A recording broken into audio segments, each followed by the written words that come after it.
Okay, so good evening everyone. Welcome back after a short break. Last class में आप लोग को याद ही होगा हम लोगों ने डिस्कस किया था टाइप्स ऑफ इकोनॉमी हम लोग डिस्कस कर रहे थे एंड टाइप्स ऑफ इकोनॉमी हम डिस्कस करते करते कहाँ तक पहुंच गए थे सर? सर हम लोग टाइप्स ऑफ इकोनॉमी डिस्कस करते करते कुछ तो भी वहां पहुंच गए थे। वहां कहाँ? कैपिटलिस्ट हो गया था और सोशलिस्ट इकोनॉमी हम लोग कर चुके थे। अभी हमको डिस्कस करना था आज की क्लास में, that is the mix economy.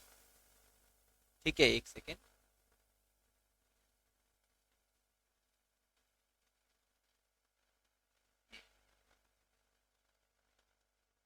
तो मिक्स इकोनॉमी अपन को डिस्कस करना था। तो सर सबसे पहले इसके अगर फीचर्स की बात की जाए, ठीक है, ध्यान दिला अपन यहाँ पे, तो देखो ध्यान यहाँ पे, है ना? हाँ। तो सबसे पहले फीचर्स की अगर बात की जाए इसके, तो फीचर्स में क्या लगता है sir? Sir means of production, अगर बोले फीचर की बात करूं तो जितने भी आपके फैक्टर्स ऑफ प्रोडक्शन हैं, ठीक है, तो factors of production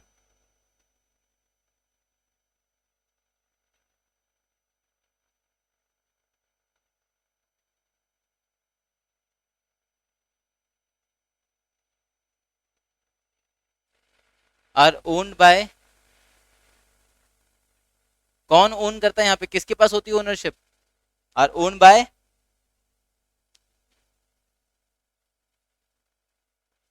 private entrepreneurs as well as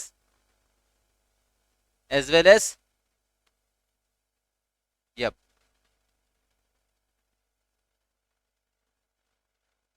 तो बेसिकली यहाँ पे जो ओनरशिप है, फैक्टर्स ऑफ प्रोडक्शन के ऊपर जो ओनरशिप है वो प्राइवेट सेक्टर और पब्लिक सेक्टर दोनों के पास होती है। गवर्नमेंट के पास भी कंट्रोल होता है यहाँ पे फैक्टर्स ऑफ प्रोडक्शन का, और जो प्राइवेट एंटरप्राइजेस हैं उनके पास भी ओनरशिप होती है किसकी? फैक्टर्स ऑफ प्रोडक्शन की। विच मीन्स जब हम बात करते हैं प्रोडक्शन की, प्रोडक्शन ऑफ गुड्स की, प्रोडक्शन ऑफ सर्विसेज की, या इकोनॉमिक एक्टिविटीज की जब मैं बात करता हूँ, तो यहाँ पे इकोनॉमिक एक्टिविटीज के ऊपर कंट्रोल पब्लिक सेक्टर का भी रहता है, यानी गवर्नमेंट का भी है कंट्रोल, साथ साथ प्राइवेट एंटरप्राइजेस का भी कंट्रोल रहता है किसके ऊपर? इकोनॉमिक एक्टिविटीज के ऊपर। ठीक है, आई बात समझ में? तो ये चीज, यानी कि हम ऐसे कह सकते हैं participation of both the sectors, ठीक है, participation of both the sectors in economic decisions, in economic activities will be better. जितना भी आपका इकोनॉमिक एक्टिविटीज है उसमें पार्टिसिपेशन दोनों का ही होता है, public as well as private. ठीक है, फिर अगर हम बात करें तो ऑब्जेक्टिव का बात करूं, इस इकोनॉमी के ऑब्जेक्टिव का या मोटिव का बात करूं, तो objective is to earn profit, to earn profit by offering welfare to the society as well। ठीक है, ऑब्जेक्टिव क्या है? ऑब्जेक्टिव है सर कि सर प्रॉफिट भी कमाना है यहाँ पे, साथ साथ सोसाइटी का भला भी करते हुए चलना है। एग्जाम्पल आप ले सकते हो, रिलायंस का एग्जाम्पल आप ले सकते हो। ठीक है, एक तरफ तो रिलायंस अंधाधुंध पैसा कमा रहा है, खूब प्रॉफिट कमा रहा है, वहीं दूसरी तरफ रिलायंस की हम बात करें तो नीता अंबानी जी आपको पता है कितने सारे फाउंडेशंस रन करती हैं। ठीक है, चाहे वो ऑर्फन्स के लिए हो या जितने भी आपके स्पोर्ट्स हैं हमारी कंट्री के अंदर उनके लिए फाउंडेशंस रन करती है जिसके थ्रू वो वेलफेयर करती हैं। तो यहाँ पे आप समझ सकते हो यहाँ पे जो मोटिव है वो प्रॉफिट कमाना भी है, साथ साथ सोसाइटी को वेलफेयर पहुंचाना भी मोटिव रहता है। दोनों को ही यहाँ पे तवज्जो यानी कि प्रेफरेंस दी जाती है। ऐसा नहीं कि सिर्फ केवल सेल्फ इंटरेस्ट के लिए काम करना है, नहीं कि प्रॉफिट के लिए काम करना है, या फिर सिर्फ और सिर्फ सोसाइटी के लिए काम करना, नहीं, यहाँ पे दोनों ही ऑब्जेक्टिव्स को आप क्या करते हो? सेम प्रेफरेंसेस देते हो। ठीक है,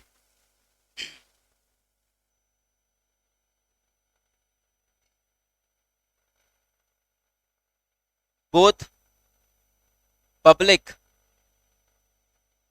and private sector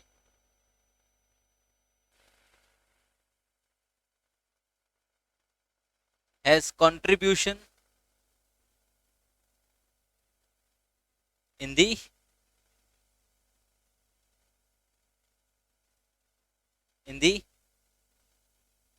process of production. तो यहाँ पे प्रोडक्शन की अपन जब बात करते हैं तो public as well as private दोनों का ही क्या देखने को मिलता है, कंट्रीब्यूशन देखने को मिलता है।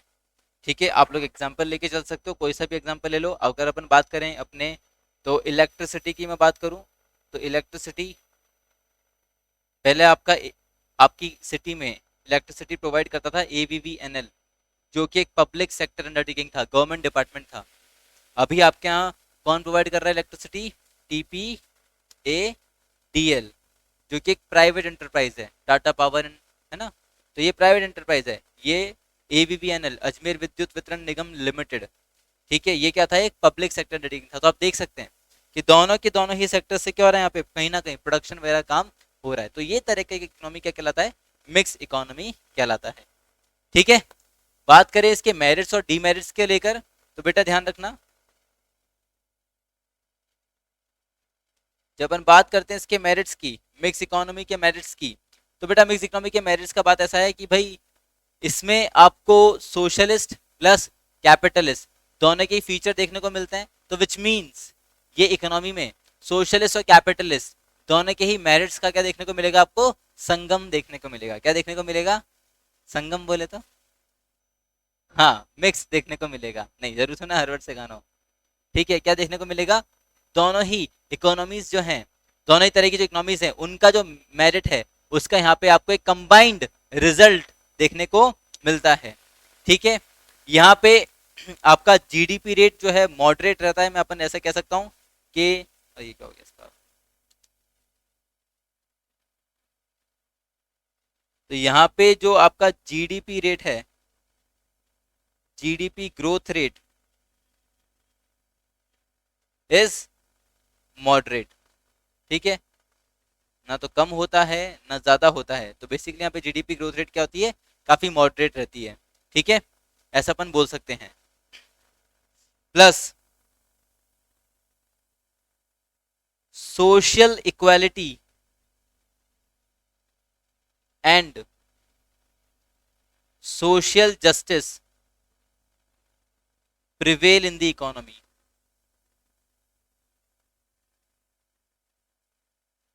तो इकोनॉमी के अंदर आपको सोशल इक्वालिटी यानी समानता, सामाजिक सामान्यता प्लस सोशल जस्टिस दोनों ही देखने को मिलते हैं। इक्वालिटी क्यों देखने को मिलती है? क्योंकि यहाँ पे ऐसा कहा जाता है, क्योंकि क्या है ना, पब्लिक सेक्टर का भी कंट्रोल है। तो बेसिकली यहाँ पे इनकम एंड डिस्ट्रीब्यूशन का जो डिस्ट्रीब्यूशन है वो इक्वली बेसिस पे होता है। तो इसलिए कहा गया है कि सोशल इक्वालिटी देखने को मिलती है। ठीक है, प्लस सोशल जस्टिस भी रहता है। सोशल जस्टिस क्यों? क्योंकि यहाँ पे क्या है, आप सोशल वेलफेयर के लिए भी काम करते हो, यहाँ पे सोशल जस्टिस भी आपको देखने को मिलता है। अगर आप अपनी कंट्री का टैक्स सिस्टम देखोगे तो मैंने आपको पहले ही बताया है, जब हमने बजट वाला चैप्टर किया था, तो हमारे यहाँ कैसा है कि जिनकी इनकम ज्यादा है उसके ऊपर टैक्स ज्यादा लगता है। इनकम टैक्स की बात करूँ तो जिनकी इनकम कम है उसके ऊपर इनकम टैक्स भी कम लगता है। ऐसा क्यों कर रही है गवर्नमेंट? ऐसी पॉलिसी क्यों बना रही है गवर्नमेंट? क्योंकि सर हमारी इकोनॉमी मिक्स इकोनॉमी है, हमको सोशल वेलफेयर की तरफ भी आना है। हम चाहते हैं कि सोसाइटी में क्या बढ़े? इक्वालिटी बढ़े, लोगों का जो इनकम लेवल है या वेल्थ का जो लेवल है सबका क्या हो? सेम हो। तो उसके लिए गवर्नमेंट कोशिश करती है किसी तरीके से जो गैप है रिच और पुअर का, उस गैप को क्या करो? कम करो। तो गवर्नमेंट खुद से क्या कर सकती है? गवर्नमेंट सिर्फ इतना कर सकती है कि टैक्स लगा सकती है। तो इसलिए अमीरों के ऊपर ज्यादा टैक्स लगता है, गरीबों पे कम टैक्स लगता है, ताकि उनका जो बीच का जो दूरी है, वो जो इनइक्वालिटी है, उसको कम से कम कर सकें। तो इसलिए हम ऐसा बोल सकते हैं कि इस इकोनॉमी में हमको social equality plus social justice दोनों देखने को मिलता है। जस्टिस कैसे? क्योंकि समझो किसी गरीब के ऊपर अगर आप ज्यादा रेट से टैक्स लगा रहे हो तो उसके साथ क्या कर रहे हो? अन्याय कर रहे हो। बट उसी के ऊपर आप क्या कर रहे हो? कम रेट से टैक्स लगा रहे हो, तो आप उसको क्या कर रहे हो? जस्टिस दे रहे हो। किसी गरीब को अगर आप कोई कमोडिटी सस्ते दामों में अवेलेबल करा रहे हो तो दिस इज ये अच्छी बात ही है। अगर आप किसी गरीब को ज्यादा दाम में बेचोगे कोई चीज, तो वो इनजस्टिस हो रहा है, उसके साथ अन्याय हो रहा है। तो हमारे यहाँ क्या होता है सर, बीपीएल होते हैं लोग, बीपीएल कार्ड बनवाते हैं, तो उनको सर बहुत सारे बेनिफिट्स देती है गवर्नमेंट, है ना। क्यों देती है उनको गवर्नमेंट इतने सारे बेनिफिट्स? ताकि जो ये इनइक्वालिटी है उस इनइक्वालिटी को क्या कर सके? कम कर सके। तो इस बेसिस पे हम ऐसा बोल सकते हैं कि हाँ, इस इकोनॉमी में सोशल जस्टिस और सोशल इक्वालिटी प्रिवेल करता है। आई बात समझ में? आप ऐसी बहुत सारी स्कीम्स उठा के देख सकते हो। ठीक है, राजस्थान गवर्नमेंट की आप स्कीम्स उठा के देख सकते हो जिसमें आपको देखने को मिलेगा कि जो वीकर सेक्शन है सोसाइटी का, जो गरीब सेक्शन है सोसाइटी का, गवर्नमेंट उनके लिए कितनी सारी पॉलिसीज बनाती है। रिच सेक्शन के लिए कभी इतनी सारी पॉलिसीज नहीं बनती हैं। तो गवर्नमेंट ऐसा काम क्यों कर रही है? तो गवर्नमेंट इसलिए कर रही है क्योंकि मिक्स इकोनॉमी है और हमारा मोटिव यहाँ पे क्या रहेगा कि social equality and social justice को बढ़ावा देना। आई बात समझ में?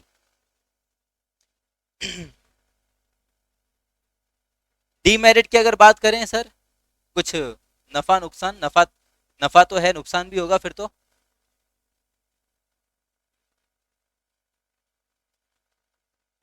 डीमेरिट्स की अगर बात की जाए,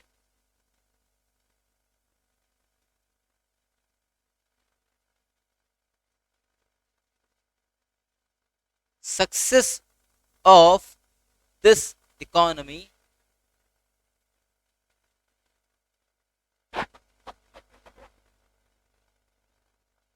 largely largely dependent depended upon the integrity of the government. मैंने बताया था आपको पहले भी, आप लोग को नहीं बताता एक्चुअली, वो सीए फाउंडेशन बताता कि भाई ये इकोनॉमी का सक्सेस, कि क्या ये इकोनॉमी सही में सक्सेसफुल हो सकती है, मतलब क्या सही में इस इकोनॉमी में आपको प्रॉफिट के साथ साथ सामाजिक यानी सोशल वेलफेयर देखने को मिलेगा। तो बेसिकली इस इकोनॉमी का सक्सेस डिपेंड करता है उस इस इकोनॉमी की गवर्नमेंट के ऊपर, इस गवर्नमेंट की इंटीग्रिटी, इंटीग्रिटी बोले तो साफ नीयत के ऊपर, कि किस नीयत के साथ गवर्नमेंट काम कर रही है। समझ रहे हो भाई? जनरली क्या होता है, तो यहां पे मैं लिख देता हूं, corruption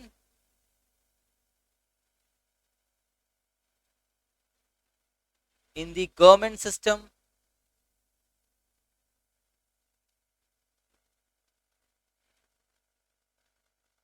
is the major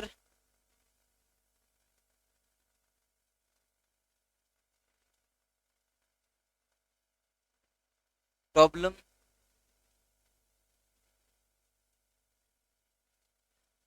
for the success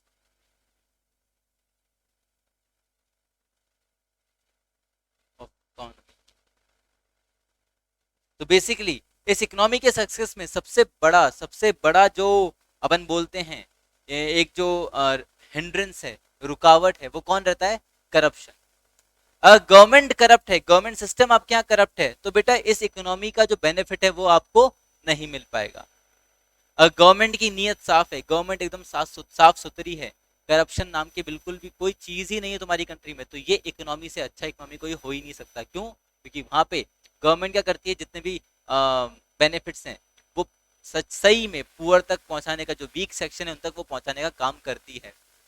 ठीक है, बट अगर गवर्नमेंट ही क्या हो, गवर्नमेंट ही करप्ट हो, तो जो बेनिफिट्स पुअर सेक्शन को मिलने चाहिए वो बेनिफिट्स उन तक नहीं पहुंच पाते हैं, जिस कारण ये इकोनॉमी क्या हो जाती है? फेल हो जाती है। तो the success of this economy depends upon the integrity of the government, we can से।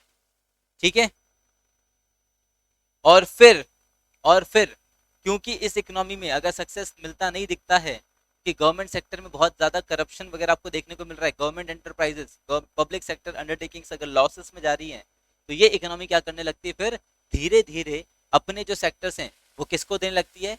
प्राइवेट सेक्टर, मतलब प्राइवेट ओनर्स को अपने सेक्टर क्या करने लगती है? ट्रांसफर करने लगती है। यानी कि धीरे धीरे क्या करती है? अपने हर एक सेक्टर को प्राइवेटाइज करती चलती है, जिससे कि फिर ये इकोनॉमी शिफ्ट होने लगती है किसकी तरफ?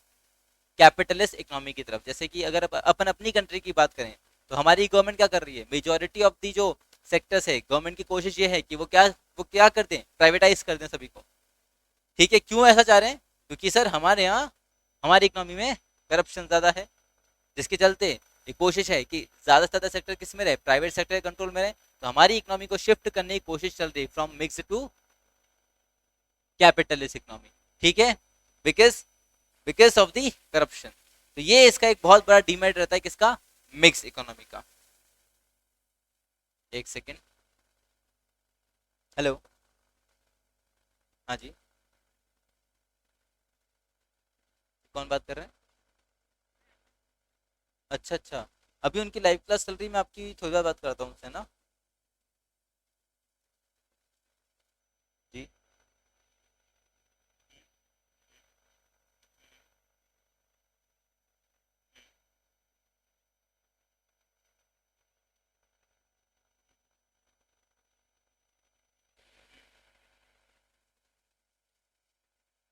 जी जी जी। हाँ हाँ, 4 बजे से। हाँ ठीक है।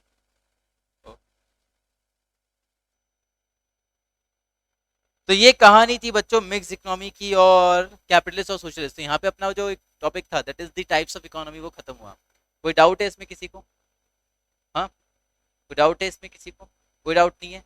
ये फीचर्स थे इसके, ये मेरिट्स थे इसके, डीमेरिट्स थे इसके, यहाँ पे खत्म हुआ। क्लियर है बात यहाँ तक? आगे बढ़े यहाँ से। हैं? समझ जाना बेटे से, ऐसे बट्टे बट्टे मारो, बट्टे धम करके से गिरेगी टेबल पे, सर फूट जाएगा। देखो, आगे बात करते हैं। ये तो हुआ टाइप्स ऑफ इकोनॉमी। अब नेक्स्ट टॉपिक क्या रहा है? अगला टॉपिक क्या है अपना बच्चों? अच्छा, वो है क्या? अरे अरे अरे, तो अगला है सर प्लानिंग की बात, सॉरी गोल्स की बात कर रहे हैं। गोल्स, गोल्स का मतलब क्या होता है सर? हमको जो अचीव करना है, हमारा टारगेट क्या है, ऑब्जेक्टिव। ठीक है, तो गोल्स को यहाँ पे क्या किया गया है? समय के हिसाब से, यानी कि according to the time period, इनको दो पार्ट्स में बांटा गया है। कौन कौन से दो पार्ट्स में सर? हाँ, फटाफट देखेंगे, फटाफट है ना। यहाँ पे इनको दो पार्ट्स में बांटा गया है, एक तो long period and short period goals.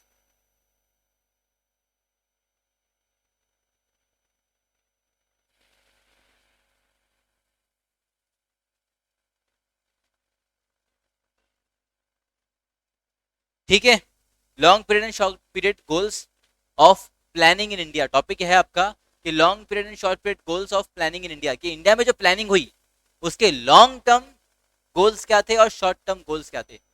अब देखो समझो, goals short term long term मतलब कैसे? क्रिकेट देखते हो आप में से कोई? देखते हो? कभी कभी, कभी कभी अदिति जिंदगी में यूं ही तो कोई अपना लगता है, वो वाला कभी कभी।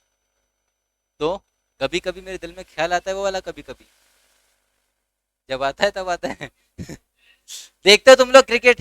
तू तो कोई गेम भी तो खेलती थी बेटा, कोई स्पोर्ट्स खेलती थी तू? नहीं खेलती थी, बहुत ही बढ़िया। तो देखो, अगर कोई क्रिकेट मैच की बात करें, ठीक है, तो वर्ल्ड कप कितने कितने टाइम में होता है? 5-5 साल के गैप में होता है। तो हमको वर्ल्ड कप जीतना है। इस बार हम वर्ल्ड कप खेले, हम हार गए। अब अगला जो वर्ल्ड कप होगा कब होगा? 5 साल बाद होगा। तो मेरे को अगला वाला वर्ल्ड कप जीतना है। अगला वाला बोले तो यानी आज से 5 साल बाद जो वर्ल्ड कप मुझे जाना है ना, मुझे वो वर्ल्ड कप जीतना है। तो ये मेरा क्या है? लॉन्ग टर्म ऑब्जेक्टिव है, कि मेरे को ये ऑब्जेक्टिव इतने लंबे समय में कंप्लीट करना है। मेरे पास काफी टाइम पीरियड है, ये ऑब्जेक्टिव को पूरा करने के लिए मैं इस ऑब्जेक्टिव को आराम से पूरा कर सकता हूँ। तो ये मेरा दूर का एक ऑब्जेक्टिव है, यानी एक मेरा विजन हो गया, लॉन्ग टर्म ऑब्जेक्टिव। बट वो वर्ल्ड कप जीतने के लिए मुझे क्या करना पड़ेगा? मुझे तैयारी करनी पड़ेगी, मुझे एक अच्छी टीम प्रिपेयर करनी पड़ेगी, मुझे 11 जनों की एक ऐसी टीम प्रिपेयर करनी पड़ेगी जो 11 जो प्लेयर्स हैं वो अपनी अपनी पोजीशन में क्या हो, बेस्ट हो। तो पहले मुझे सबसे अच्छे 5 या 6 बैट्समैन सेलेक्ट करने पड़ेंगे, एक सबसे अच्छा विकेट कीपर सेलेक्ट करना पड़ेगा, 4-5 सबसे अच्छे बॉलर सेलेक्ट करने पड़ेंगे, तब जाके एक टीम प्रिपेयर होगा। टीम प्रिपेयर हो गया, फिर मुझे छोटे छोटे जो टूर्नामेंट्स होते हैं ना, जो छोटी छोटी सीरीज होती हैं, चाहे वो टेस्ट सीरीज हो या ओडीआई सीरीज हो या T20 सीरीज हो, मुझे वो जीतने पड़ेंगे। ठीक है, जैसे अभी हमारा टूर चल रहा है ऑस्ट्रेलिया के साथ, तो मेरा शॉर्ट टर्म ऑब्जेक्टिव क्या हो गया कि फिलहाल को तो मुझे टूर जीतना है। लॉन्ग टर्म ऑब्जेक्टिव क्या है कि मैं अभी जो टीम प्रिपेयर कर रहा हूँ वो ये ध्यान में रख के प्रिपेयर कर रहा हूँ कि हम अभी ये जीत रहे हैं, साथ साथ हमको आने वाला वर्ल्ड कप भी जीतना। तो शॉर्ट, ये दो तरह के आपके ऑब्जेक्टिव्स होते हैं, एक तो होता है लॉन्ग टर्म और एक शॉर्ट टर्म। तो लॉन्ग टर्म ऑब्जेक्टिव्स या लॉन्ग पीरियड जो गोल्स होते हैं, ये ऐसा नहीं है कि आपने 1-2 साल प्लानिंग किया या आपने एक दो कुछ स्टेप्स लिए और आपको आपका ऑब्जेक्टिव अचीव हो गया। इनको क्या चाहिए रहता है? इनको चाहिए रहता है टाइम। इनको क्या चाहिए? इनको चाहिए टाइम। और इनको अचीव करने के लिए आपको रेगुलर बेसिस पे क्या करना रहता है? एफर्ट लगाना रहता है। तो जो रेगुलर बेसिस पे आप जो एफर्ट लगा रहे हो, छोटे छोटे जो आपके ऑब्जेक्टिव्स हैं, वो आपके कौन से होते हैं? वो आते हैं आपके शॉर्ट पीरियड गोल्स। कि हम क्या करते हैं, हम सबसे पहले छोटे छोटे टारगेट्स बनाते हैं, और वो छोटे छोटे टारगेट अचीव करके वो टारगेट्स इस तरीके से अलाइन करते हैं कि उन टारगेट्स के थ्रू हम क्या कर सके, हमारे लॉन्ग टर्म ऑब्जेक्टिव्स को क्या कर सके, अचीव कर सके। तो ये दो तरह के गोल्स आपको देखने को मिलते हैं of planning in India, long term and short term. तो फटाफट से इनके बारे में बात कर लेते हैं कि सर ये होता है क्या, थोड़ा डिस्कस कर लें। ये तो मैं आपको समझा तो दिया, फिर भी अगर डिफाइन करने को बोला जाए तो सर कैसे करेंगे। तो देखो, ऐसा कहा गया है कि लॉन्ग लॉन्ग टर्म ऑब्जेक्टिव्स के लिए ऐसा कहा गया है कि sir these goals they are common, they are common to all the 5 year plans. कोई एक ऑब्जेक्टिव बता सकते हो ऐसा जो सभी 5 ईयर प्लान्स में कॉमन था? GDP growth rate, very good. Plus एक और भी देखने को मिलता है, सबसिस्टेंस फार्मिंग। सबसिस्टेंस फार्मिंग का मतलब समझते हैं आप?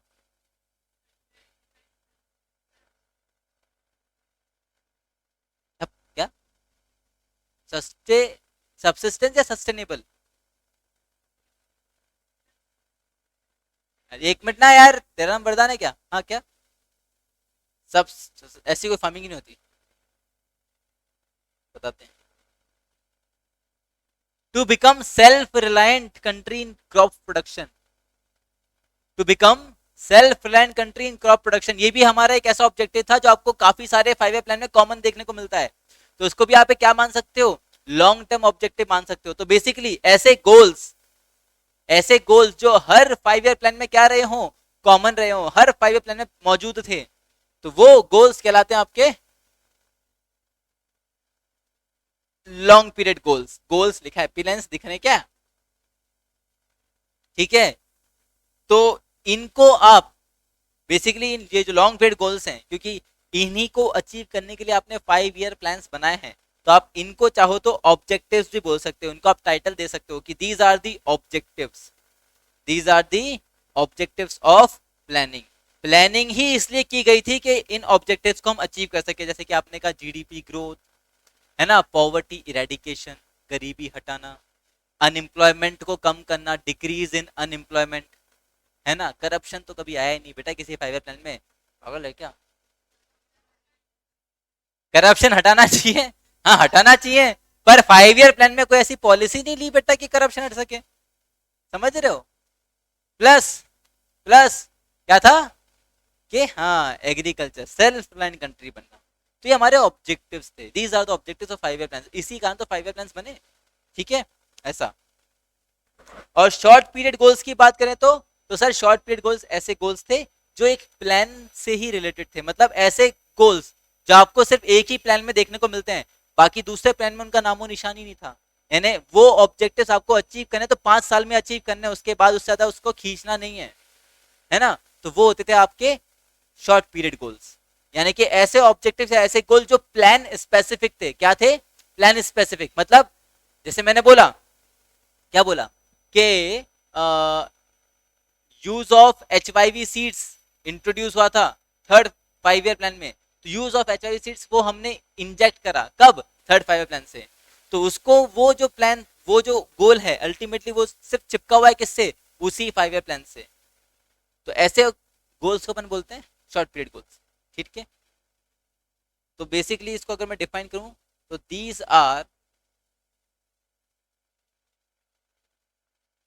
Plan specific goals, plan specific goals. Plan specific goals मतलब ये सिर्फ इसी एक ही प्लान से रिलेटेड होते हैं, मल्टीपल प्लान्स में इनको कैरी नहीं किया जाता, इसलिए प्लान स्पेसिफिक गोल्स इनको कहा जाता है। ठीक है,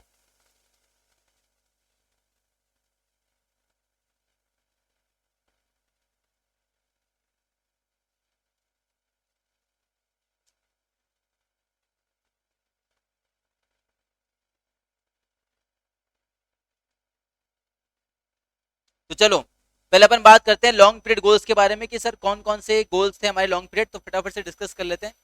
तो लॉन्ग पीरियड गोल्स की बात करूं तो सबसे पहला पहला जो गोल निकल के आता है लॉन्ग पीरियड का,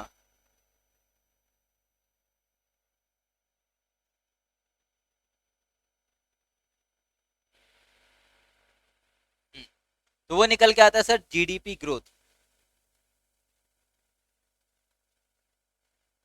ठीक है, जीडीपी ग्रोथ। तो जीडीपी ग्रोथ हमारा सबसे, मतलब ये तो एक ऐसा है ऑब्जेक्टिव जो आज तक भी हम अचीव करना चाह रहे हैं, और ये एक अनएंडिंग ऑब्जेक्टिव है। समझो, अगर आपने 10% जीडीपी ग्रोथ रेट अगर लेके चलो, आपने 10% का जीडीपी का ग्रोथ रेट अचीव कर भी लिया, तो आपका अगले बार आपका मकसद क्या रहेगा कि 15% अचीव करेंगे। तो ये तो एक ऐसा ऑब्जेक्टिव है जो हर बार आपका क्या होता रहेगा, बढ़ता रहेगा। ये ऑब्जेक्टिव कभी बंद हो ही नहीं सकता है। ठीक है, इसका तो कोई एंड ही नहीं है कि अगर आपका ऑब्जेक्टिव एक बार अचीव कर भी लिया तो अगली बार आप इससे क्या कर लोगे, पिछली बार से ज्यादा ऑब्जेक्टिव रख लोगे, पिछली बार से बड़ा टारगेट रख लोगे। जैसे हमारे साथ होता है, पेरेंट्स बोलते हैं बेटा 80% लिया बस। आप 80% लाते तो बोलते हैं बोले 85 भी ला सकता था फिर तू बेटा। आप 85 भी लाओगे तो बोलेंगे जब 85 ला सकता 90 भी ला सकता है मेरा बेटा है। फिर बेटा ठीक है 95 भी लाए, बोले बेटा बेटा तो सीए करेगा बेटा, है ना। ऐसा तो बेसिकली उसी तरह कि भाई वो ऑब्जेक्टिव्स कभी मतलब एंड ही नहीं है। वैसे ही जीडीपी ग्रोथ रेट, तो जीडीपी ग्रोथ रेट एक ऐसा ऑब्जेक्टिव है जो आपको सारे के सारे 5 प्लान्स में क्या देखने को मिलता है, कॉमन देखने को मिलता है।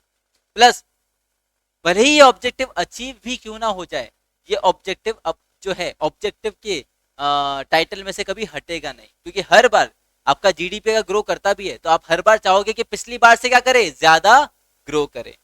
ठीक है, ऐसा। तो इंक्रीज इन जीडीपी, ठीक है। अच्छा, और जीडीपी ग्रोथ का मतलब क्या होता है, what do we mean by GDP growth? नहीं, जीडीपी का मतलब होता है प्रोडक्शन लेवल बढ़ना। ठीक है, जीडीपी का मतलब क्या था, ग्रॉस डोमेस्टिक प्रोडक्ट। जीडीपी का मतलब क्या था, ग्रॉस डोमेस्टिक प्रोडक्ट। मतलब sir it is the value of those final goods and services which are produced in the domestic territory of a country, GDP, है ना। It is the value of those final goods and services which are produced in the domestic territory of a country. ऐसे final goods and services जो हम हमारी ही country में produce कर रहे हैं, उनकी जो वैल्यू होती है उसको हम बोलते हैं जीडीपी। अगर उसकी मार्केट वैल्यू बोलोगे तो जीडीपी एमपी बोलते हैं, और अगर उसका कॉस्ट ऑफ प्रोडक्शन की बात करते हो तो उसको जीडीपी एफसी बोलते हैं। पढ़ा है नेशनल इनकम में। तो जब मैं जीडीपी ग्रोथ की बात कर रहा हूं तो जीडीपी ग्रोथ का मतलब मेरा है बेटा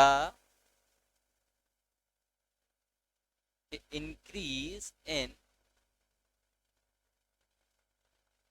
प्रोडक्शन। क्योंकि बेटा अगर प्रोडक्शन इंक्रीज होगा, समझना मेरी बात को, प्रोडक्शन इंक्रीज होगा तो जो आपके फैक्टर्स ऑफ प्रोडक्शन है वो भी क्या होंगे, उनका यूसेज बढ़ेगा, आप उनको ज्यादा यूज में लोगे। लेबर वगैरह को ज्यादा काम पे रखोगे, लेबर से ज्यादा काम लोगे, लेबर वगैरह को ज्यादा काम पे रखते हो तो एम्प्लॉयमेंट लेवल बढ़ेगा, एम्प्लॉयमेंट लेवल बढ़ेगा तो इनकम लेवल बढ़ेगा, एंड इनकम लेवल बढ़ेगा तो कंजम्पशन लेवल बढ़ेगा, जो आप कह रही थी। कंजम्पशन लेवल बढ़ेगा तो कहीं ना कहीं इकोनॉमी के अंदर इन्वेस्टमेंट लेवल भी बढ़ेगा। तो इसीलिए हम बोलते हैं कि जीडीपी ग्रोथ हमको चाहिए, कि प्रोडक्शन इंक्रीज होना चाहिए। क्यों? क्योंकि प्रोडक्शन एक ऐसी कड़ी है, प्रोडक्शन एक ऐसा इंजन है जिसके पीछे सारे डब्बे अपने आप चल पड़ते हैं ग्रोथ के। एक बार प्रोडक्शन बढ़ जाए बस बाकी सारी चीजें अपने आप क्या हो जाएंगी, ऑटोमेटिकली अचीव हो जाती है, बाकी चीजें अपने आप इंक्रीज हो जाती है। तभी तो हमारी गवर्नमेंट कोशिश करती है किसी तरीके से इंडिया में क्या बढ़ सके, मैन्युफैक्चरिंग प्रोडक्शन वगैरह बढ़ सके। तभी तो बेटा तुझे मोदी जी कह रहे थे उस दिन local for vocal, sorry vocal for local क्यों बोल रहे थे, इसलिए तो बोल रहे थे ताकि जो डोमेस्टिक मैन्युफैक्चरिंग है गुड्स एंड सर्विसेज की वो बढ़ सके और जीडीपी ग्रो हो सके। तुमको समझ में ही नहीं आई बात, क्यों कह रहा, नहीं समझी थी ना तू उनकी बात, कुछ नहीं। अच्छा तुझे अब पता चला कि उन्होंने ऐसा बोला था, हे भगवान। चल माना तुम न्यूज नहीं देखते होगे, बट ये तो मीम्स में भी आया था, vocal for growth. Vocal for growth क्या, वोकल फॉर लोकल का तो मीम्स भी कितने सारे बने थे बेटा। आत्मनिर्भर भारत नहीं सुना तूने? आत्मनिर्भर का मतलब, आत्मनिर्भर का मतलब समझती तू क्या, इंडिपेंडेंट इंडिया, विच मीन्स कि हमको किसी भी गुड्स एंड सर्विसेज के लिए किसी दूसरी कंट्री पे डिपेंड ना रहना पड़े, उसका मैन्युफैक्चरिंग हम खुद ही कर लें। और जब आप मैन्यु,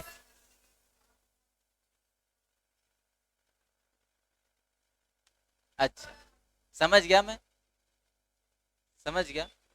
कोई बात नहीं, वैक्सीन आ चुकी है बेटा, जा एक काम कर, सबसे पहले तू जाके खड़े हो लाइन में, वैक्सीन लगवा के आ। अच्छा, ओ अमिताभ बच्चन जी को मिलेगी वैक्सीन सबसे पहले। अरे बस चल चुप। तो बच्चों जब भी जीडीपी ग्रो करती है तो इकोनॉमी ग्रो होती ही नहीं होती है, होती है सर। तो इसलिए एक ऑब्जेक्टिव है, ठीक है। दूसरा, अरे दूसरा ऑब्जेक्टिव क्या होगा, फुल एम्प्लॉयमेंट। नाउ यहाँ पे जब वर्ड हमने यूज किया है फुल एम्प्लॉयमेंट, तो हमको पता होना चाहिए फुल एम्प्लॉयमेंट का मतलब क्या होता है सर। फुल एम्प्लॉयमेंट मतलब, फुल एम्प्लॉयमेंट का मतलब होता है sir, those who are able to work and are willing to work will get the work at the existing wage rate. नहीं समझी, नहीं समझी, देख समझाता हूँ। आपका क्वालिफिकेशंस बताइए। एक मिनट ना, तेरा नाम तेरा नाम है क्या, तेरा नाम है गीता, आपका क्वालिफिकेशन बताइए। वेरी गुड, आपका क्वालिफिकेशन, आपका आपका आपका देख रहे हो, देख रहे हो, 11 तक पास है, कंटिन्यू 12, समझ रहे हो। My qualification, I'm a graduate, I'm a CS। अब एक जॉब ऑफर आया, अब जॉब ऑफर आया, हाँ हाँ, तो अब जॉब ऑफर आया, सुन तो ले। जॉब ऑफर आया चपड़ासी की नौकरी, नौकरी का, किसकी नौकरी का, चपड़ासी की नौकरी का। बैंक के बाहर खड़े होना है तुमको, ठीक है, ठीक है। नहीं अच्छी लग रही जॉब, चलो दूसरा काम बना देते हैं। तुम्हारी जॉब ये है, तुमको क्या करना है, बैंक में सबको नाश्ता पानी कराना है, ठीक है। अरे एक जॉब अपॉर्चुनिटी आई है यार, ये थोड़ा कहना कि तुम कर ही रहे हो, हैं, ठीक है। जॉब ऐसा है, पियोन का नौकरी है ना, साफ साफ करके घूमना है और सबको चाय पानी नाश्ता कराते रहना है ना। सैलरी है 12,000 पर मंथ। अब समझना, गवर्नमेंट ने तो जॉब ऑफर किया है, एक मिनट, गवर्नमेंट ने तो क्या कर दिया, जॉब ऑफर कर दिया, क्या तुम ये जॉब करोगी, 12,000 पर मंथ मिल रहा है, you are not qualified at all, you are not graduated, 11वीं 12वीं पास नहीं करी अभी तक तूने, और तू जॉब के लिए मना कर दी, ठीक है। क्या आप करोगी ये जॉब, नहीं आप करोगी, नहीं आप करोगी ये जॉब, है, ठीक है। Yes you who are pursuing 12th and you are pass 11th, आप करोगे जॉब, करेंगे, ये करेंगे। मुझसे पूछा गया मैं करूंगा जॉब, मैंने कहा इल्ले इल्ले बोले तो नहीं करूंगा। अब देखो गवर्नमेंट ने तो जॉब ऑफर की ना, अब तुम अपनी मर्जी से अनएम्प्लॉयड हो, गवर्नमेंट तो कह रही है हमने तो दी थी नौकरी, तुमने ली नहीं तो हमारी गलती है क्या, अब तुझको मिर्ची लगी तो मैं क्या करूं, है ना, हमने तो नौकरी ऑफर की थी, तुमने नौकरी नहीं ली, तो बेटा यानी कि तुम लोग कौन हुए, तुम लोग वो हो कि यू आर दोस्त who are able to work, तुम लोग काम करने के काबिल हो, वो काम कर सकते हो, ऐसा कोई मुश्किल काम नहीं है, you are able to work but you are not willing to work at the existing wage rate, के 12,000 की नौकरी कौन करेगा रे, गवर्नमेंट बोल रही है, गवर्नमेंट ने तो नौकरी दी है बट तुम लोग ही काम नहीं करना चाह रहे हो, तो गलती किसकी, तुम्हारी, गवर्नमेंट की क्या गलती, हमें तो नौकरी दी थी। तो फुल एम्प्लॉयमेंट बच्चों, फुल एम्प्लॉयमेंट एक ऐसा सिचुएशन होता है कि गवर्नमेंट ने नौकरी ऑफर करी है, जो भी ऑफर करी है, तो वो लोग जो काम करने के एबल हैं, those who are able to work and those who are willing to work, काम करना चाहते भी हैं, उनको क्या मिल गई है, नौकरी मिल गई है eight the existing wage rate. तो इस सिचुएशन को अपन बोलते हैं फुल एम्प्लॉयमेंट। अब समझना इसी एग्जांपल को, फुल एम्प्लॉयमेंट के एग्जांपल को गीता, कि एक ऐसी नौकरी है ये, बैंक में तुमको अकाउंटेंट की जॉब मिल रही है, सैलरी 45,000 पर मंथ, करोगे, करोगे, सब मुंडी हिला रहे हैं, तो समझो तुम सबको नौकरी मिल जाती है, तो इसको क्या बोलेंगे, फुल एम्प्लॉयमेंट। क्यों, those who are able to work, you all are able to work and you all are willing to work, तुम काम करना भी चाहते हो और काम करने के लायक भी, और तुमको नौकरी मिल भी गई, तो इस सिचुएशन को अपन क्या बोलते हैं, फुल एम्प्लॉयमेंट।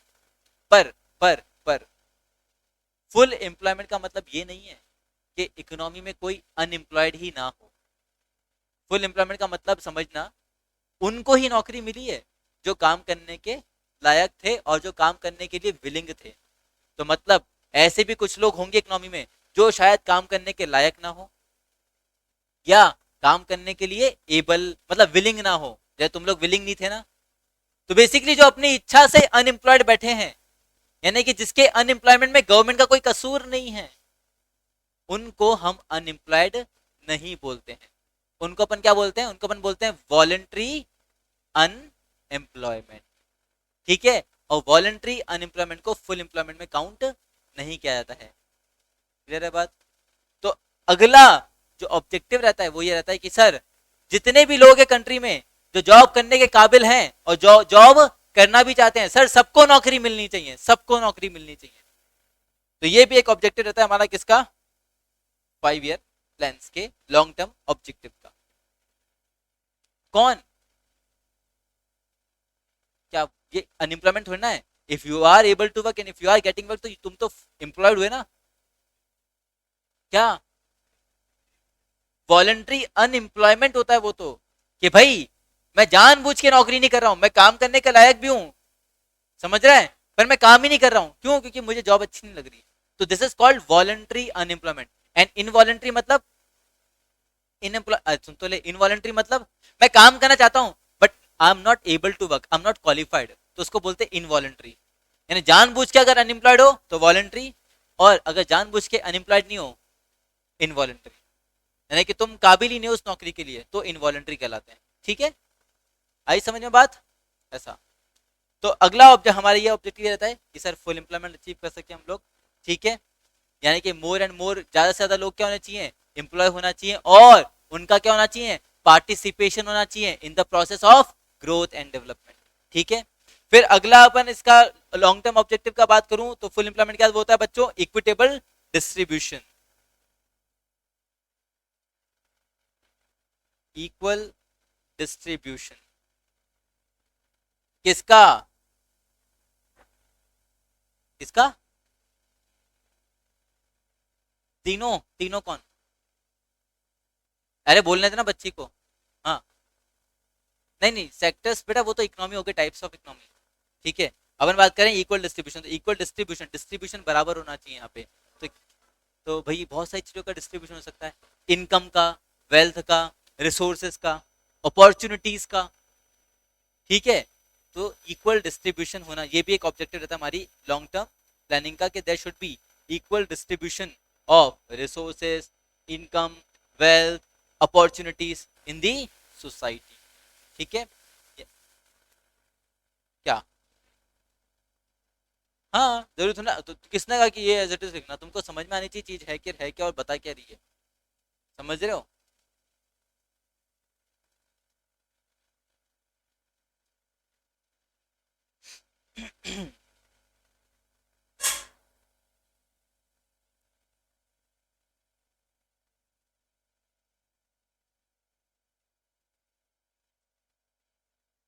इक्वल डिस्ट्रीब्यूशन का मतलब ये है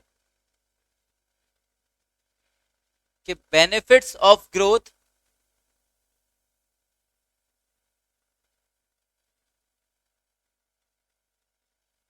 benefits of growth must spread across all the sections of the society।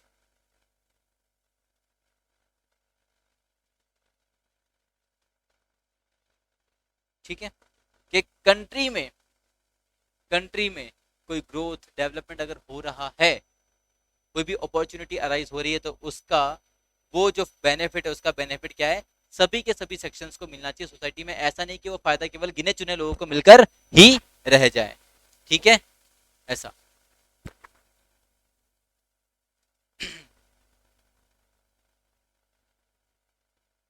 Then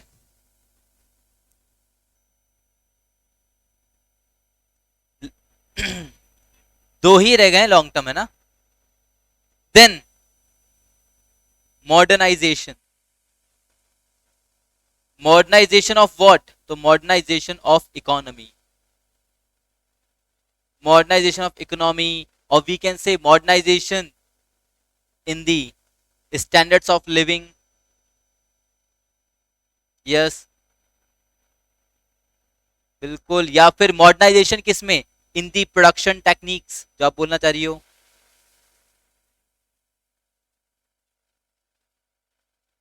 तो ये भी एक ऑब्जेक्टिव रहता है कि भाई आप खुद को क्या कर सको? मॉडर्नाइज कर सको। मॉडर्नाइज करने का मतलब ये मतलब नहीं जीन्स जीन्स शर्ट पहन लिया और निकल गया चश्मा लगा के बाहर एकदम, है ना, बाल हरे करा लिए और फिर टिकटॉक वीडियो बना रहे हो।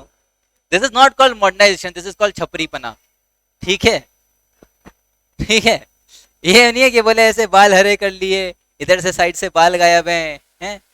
या क्या हो रखा है, हाँ, एक पैर में दूसरा दूसरा शूज पहन रखा है, दूसरे में दूसरा शूज पहन रखा है, नाक में बाली पहन रखी है, लड़कों की बात कर रहा हूँ मैं, ठीक है।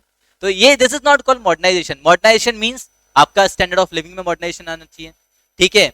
आपका जो प्रोडक्शन टेक्निक्स है उसमें मॉडर्नाइजेशन आना चाहिए, ठीक है। आप एक बेटर क्वालिटी ऑफ लाइफ क्या कर रहे हो, इंजॉय कर रहे हो।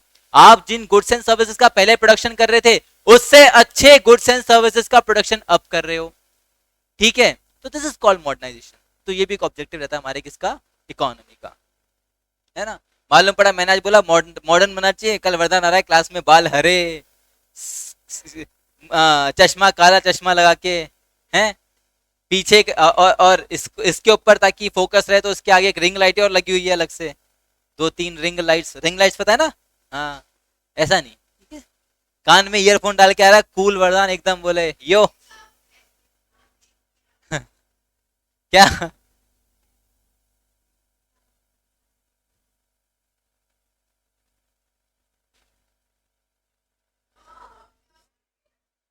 अभी बताता हूँ इसको, रुक जा। साथ साथ सेल्फ सफिशिएंसी, यानी कि जो मोदी जी का जो ऑब्जेक्टिव है ना, आत्मनिर्भर। ओ भाई साहब ये क्या हो गया, कौन हो गया, सबका साथ सबका विकास जी, आत्मनिर्भर भारत। तो ये भी एक लॉन्ग टर्म ऑब्जेक्टिव में आता है। अब आत्मनिर्भर की अपन बात करें, सेल्फ सफिशिएंसी, तो सर सेल्फ सफिशिएंसी आत्मनिर्भरता किस किस में, तो सर बता रहा हूं ना, in terms of food crop production, ठीक है। फिर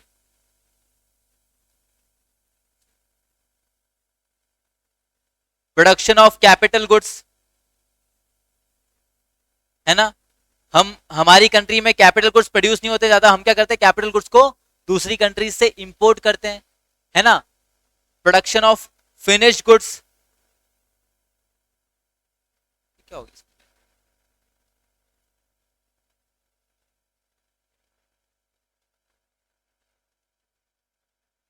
इसमें, बैटरी वाला काम नहीं दूसरा, ठीक है। फाइनल गुड्स का प्रोडक्शन बढ़ा सको तो इंपोर्ट्स कम कर सको, एक्सपोर्ट्स बढ़ा सको,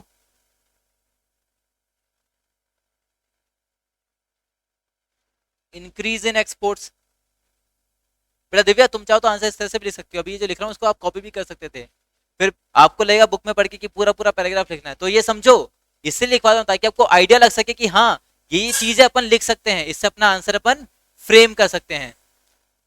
2 मिनट्स ओनली, आए समझ में जी।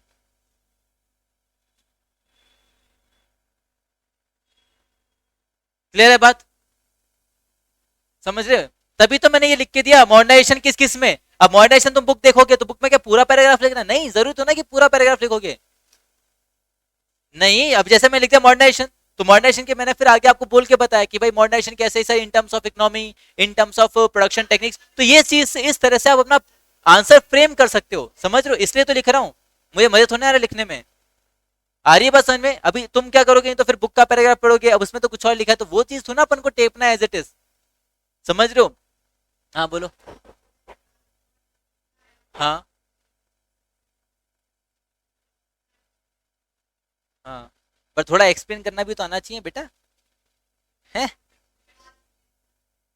कहानियां थोड़ा ना लिखनी है कि फुल एम्प्लॉयमेंट, तो full employment means employment at full level, no unemployment, ऐसा थोड़ा लिख के आना है। पता ना आपको, पता होना चाहिए फिल्म मतलब क्या, फिर फुल एम्प्लॉयमेंट से आखिर क्या रिजल्ट मिलेगा, क्या अचीव कर सकते हो, ये चीज है, ऐसे लिखना है, जरूर तो ना बुक का लैंग्वेज लिख के आने का। तो these are the objectives of what sir, sir long term goals थे ये हमारे किसके, प्लानिंग इन इंडिया के, जिनको हमने डिस्कस किया। क्लियर है बात यहां तक, ठीक है। कल की क्लास में अपन कंटिन्यू करेंगे with the short term goals of the 5 year plans, और फिर अपन देखेंगे कि भाई क्या क्या हाइलाइट्स थे, और ठीक है थोड़ा बहुत तो भी बचा है, करेंगे इसको। चलो मिलते हैं नेक्स्ट लेक्चर में बच्चों, तब तक के लिए पीस आउट।